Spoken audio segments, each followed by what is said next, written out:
Thank you so much, Elizabeth and Grace, for your welcome. So I made mention of Max Palmer, and he was a dear friend, and Max worked solidly for the unity of the faith in Christchurch City. And Max first shared this in, it was 2010. We ended up having a conference in 2011 called Spey Fortis.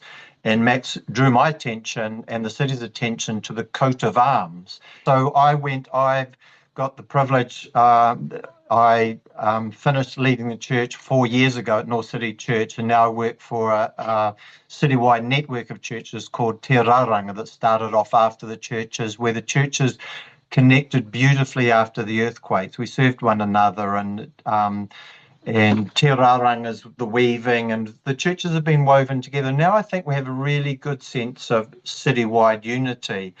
But one of the things that was, the city was founded, I'll come back to that, the city was founded by the early pilgrims that we know. The Canterbury settlement was established, let me read from this, it was established as an Anglican colony, founded in 1848, led by English churchmen and politicians. So it's interesting that the city was started by actually politicians that brought clergymen as well. So John, Robert, Godley and Lord Lyttelton were some of the first politicians to come, and their aim was to create a planned Church of England settlement in New Zealand, named after Christchurch College at Oxford. So hence that, and you're probably all aware of that, that's where the name Christchurch came from. So it was founded as this coat of arms that was adopted.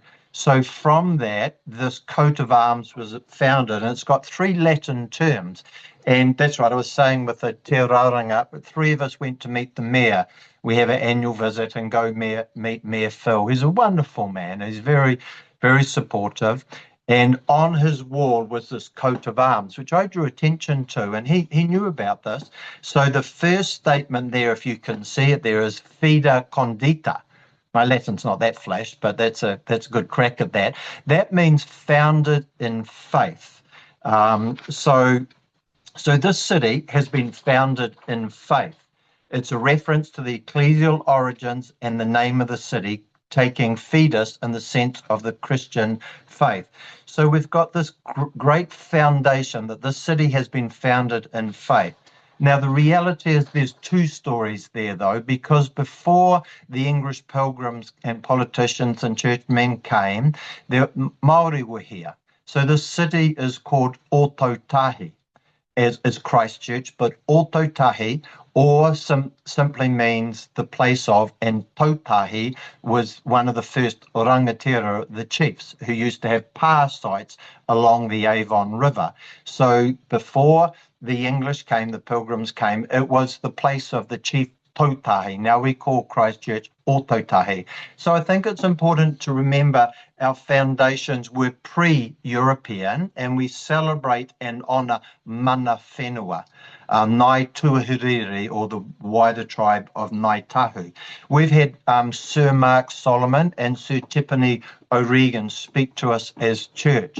They were magnificent, and I think we've got a really good relationship with Ngāi Tahu, and Ngāi Tahu sits at the table with the city council, so there's a beautiful sense of unity there. And I think it's interesting that Te Mairito, he's the new chief or head of Ngāi Tahu, on the question of should we rebuild the cathedral and whatever, there's various perspectives on that, I guess. But what Te Mairito says, as someone who doesn't fully identify with the church, a deeply spiritual man though, he did say either rebuild the cathedral or change the name of the city. So for Māori, their whakaaro, their thinking is they understand whakapapa, they understand history and story. So for him, as the leader of Ngāi Tahu, they recognise the Christian faith and the founding of the city of Christchurch, Ōtautahi, according to faith. So he said either rebuild the city or rebuild the cathedral or change the name of the city, because they value story. I thought that was really, really powerful. So right at the heart of the city is the story of Christianity, and is actually a cathedral. and it would be great to see that rebuilt. So there we go. We want to pray tonight in our small groups from that first point about founded in faith. The second statement is fructu beata, which means rich in the fruitfulness thereof, here and now. So rich in the fruitfulness of this founding in faith. So we want to pray for the healing, flourishing of our city and region. That's the puawaitanga, or the shalom. We pray for the peace and prosperity of our city. And there's some wonderful, wonderful ministries right across the city. When we went to see Mayor Phil, he recognised and celebrated. He would say 80% plus of the charities and ministries right across the city are Christian focused. They recognise that, and we celebrate that incredible love and aroha that goes from the church in so many ways. Now, the third statement is spe fortis, and this is what Max helped us shape a conference around this, spe fortis, which means strong in hope for the future. And so when we had this conference 2011, spe fortis, strong and hope for the future, it was before the earthquakes. And so it was really great to celebrate that this is our foundation, and we are strong in hope for the future. Even though we shake, we are strong in the hope for the future. So we pray for the spiritual climate of the city. We pray for strong and lasting hope into people's communities, leaders, and churches. Now, so that's going to be the framework for us praying. As Te Raranga, we did a survey of the churches in 2017, and we want to do that again. We want to map the churches. We want to identify what does a Christian community look like in the city, because the city is very different now to pre-earthquakes. And so in 2017, we identified at least 300 churches that were recognisable right across the city. And we've got the data around that. We found in Ken Shelley, many will know that name, did amazing work in that. We found that on any given Sunday, there would be at least 10% of the city which would be attending church services, which we thought was actually quite good. That was quite encouraging, because we know there's a whole group of people that may not be associated with churches as well. So we're confident that there was at least 10% of the population at church services any given Sunday. Since the earthquakes, since COVID, remember COVID, since COVID, I think most would say that there's been a somewhat of a decline, but we had a heads of denomination meeting 3 weeks ago, and there was the general kind of reflection that we're actually on an uptick now. So most would say, yes, there's been somewhat of a decline, but most would also say we're actually now moving forward. Now, and we hear this right across the nation, but we're seeing this in Christchurch. I'm constantly hearing stories of people that are being drawn to church through even no contact with Christians, that people are attending church services for sometimes the first times in their life, and they're not sure why they're there.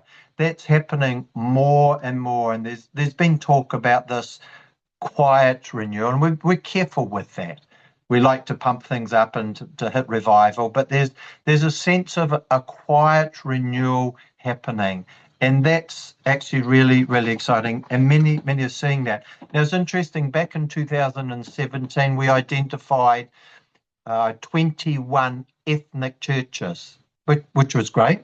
We've always been known as a strongly Eurocentric. Us Europeans, with respect, we've been very white here. That's changing dramatically. Isn't that exciting? The cultures, the nations are coming to the city as far away as from Jerusalem as you can get in the South Seas. The nations are coming to us. Now, 2017, there was 21 ethnic churches.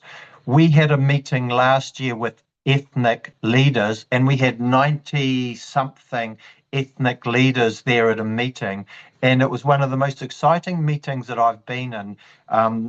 Church leaders from across the nations, from the Americas and the Africas and Asia and Europe, and that really, really exciting. And so we want to do another survey. Well, from my estimation, there would be at least 120, probably many, many more ethnic churches, identifiable ethnic churches. Remember I said in 2017 there was probably about 21. That might be 6 or 7 times more. This is the growing edge of the church in our city, in this Eurocentric city that's changing dramatically. Really, really exciting. We don't always see the different ethnicities in that because they're often they find their place of belonging in their tribe, in their culture, and in their language, which is fine. But we're working hard, and if we could really pray for that tonight, to say this interconnectedness of the cultures, because so many of those churches are strong in evangelism. They are preaching the gospel, and it's something we want to be influenced by. So there's a really strong growing edge of the city there. So that's exciting. One of the things we found is maybe one of the more challenging points we need to pray into, and I don't think this is just a Christchurch thing. In 2017, we identified that people are attending church probably 1 in 3, sometimes 4 weeks. Once a month or once every 3 weeks, that people may be attending church now. So something really has changed there. And so if we could really speak into that in prayer. We know life has got really busy and complex for so many people, but the centrality of the gospel, the centrality of the gathered community is something we need to lift up before the Lord. So, yeah, that's a reasonable overview there.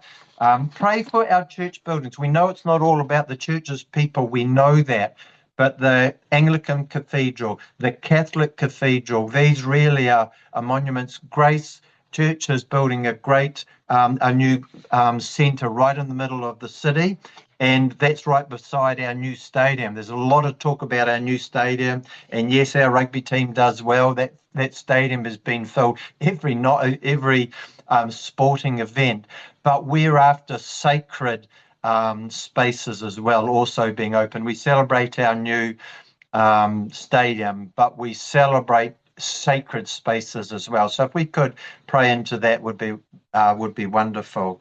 So there we go. There's a general overview. If we could use the coat of arms and those 3 things, reminding you again of being founded in faith, being rich in the fruitfulness thereof in the here and now, and strong in hope for the future, praying into the spiritual climate of the city, and heading towards our prayer breakfast on the 30th of July in the Ōtautahi Stadium Lounge there. That would be great. And praying, we're believing for at least 300 people for that. So, no reira, tēnā koutou, tēnā tātou katoa. That's enough from me.